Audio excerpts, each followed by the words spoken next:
बिस्मिल्लाहिर्रहमानिर्रहीम। प्यारे दोस्तों, अस्सलाम वालेकुम। अगरचे आप सब ने ख़ास तौर पर जो साइंस के स्टूडेंट्स रहे हैं या अभी पढ़ रहे हों, आप सब न्यूटन के कवानीन फितरत को आप लोगों ने पढ़ा है। लेकिन आज मैं आपको कुछ और कवानीन फितरत पेश करने जा रहा हूँ जिसमें कड़वा सच मौजूद है। तो उसमें पहला जो कानून है वो है खाली जहन शैतान का घर। कहते हैं अगर खेत पे दाना न डाला जाए तो कुदरत उसे घास फूस और जड़ी बूटियों से भर देती है।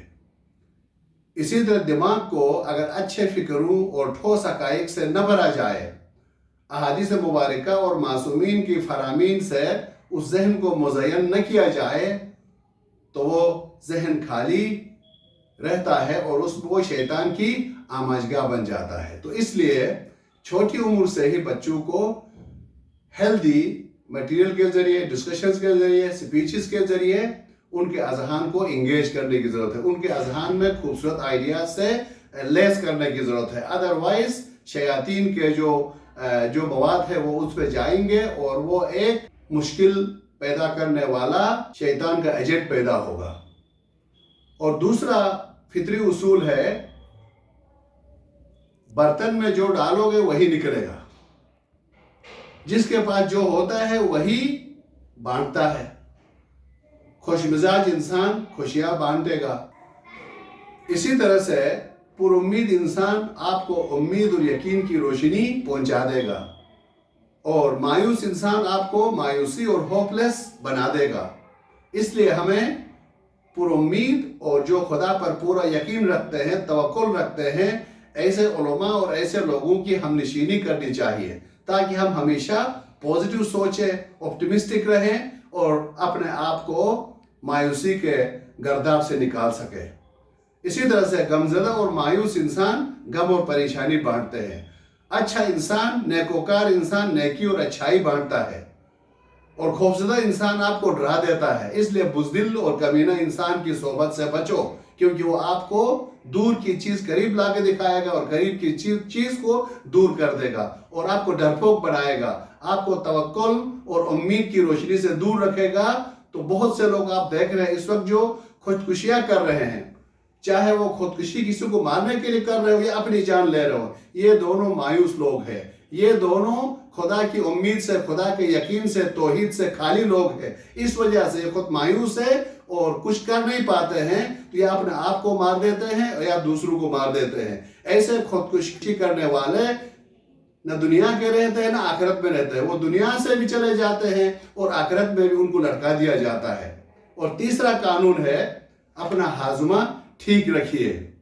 आपको जिंदगी में जो कुछ भी हासिल हो उसे हजम करना सीखो, इसलिए कि जब खाना हजम नहीं होता है तो गैस्ट्रिक का मरीज बन जाता है और जो गैस्ट्रिक का मरीज होगा वो पूरे माहौल को, घर को आलूदा कर देता है और उसके इर्द गिर्द जो रहते हैं वो भी गैस्ट्रिक के मरीज बन जाते हैं। लिहाजा अपने हाजमा को सेट रखा करो। इसी तरह जिस बंदे का अगर माल और दौलत हजम न कर सके तो वो फिरऔन बन जाता है। वो अपनी झूठी खुदाई को लोगों के ऊपर इम्पोज करना चाहता है। क्यों? उसको अनएक्सपेक्टेड कोई 2 टक्के मिल जाते हैं तो वो हजम नहीं कर पाता है। वो इस काबिल नहीं समझता अपने आप को, इसलिए वो अपनी दौलत के जरिए लोगों को सहूलतें और खुशियां पहुंचाने की बजाय उनको तकलीफ और आज़ार पहुंचाकर खुश होता है। इस वक्त आप देखते हो आलमी जो ताकतें हैं, जिनके पास कुछ दौलत है, उन्होंने खुदा की दी हुई सलाहियत को, हिकमत को इस्तेमाल करके हथियार में बनाया, औजार में बनाया, दौलत भी कमाया और उसी के जरिए से अपने कमज़ोर लोगों को, कौमों को यरगमाल बनाने की कोशिश कर रहे हैं। यह है वक्त के फिरऔन और इनका भी खातिमे का वक्त करीब आ चुका है।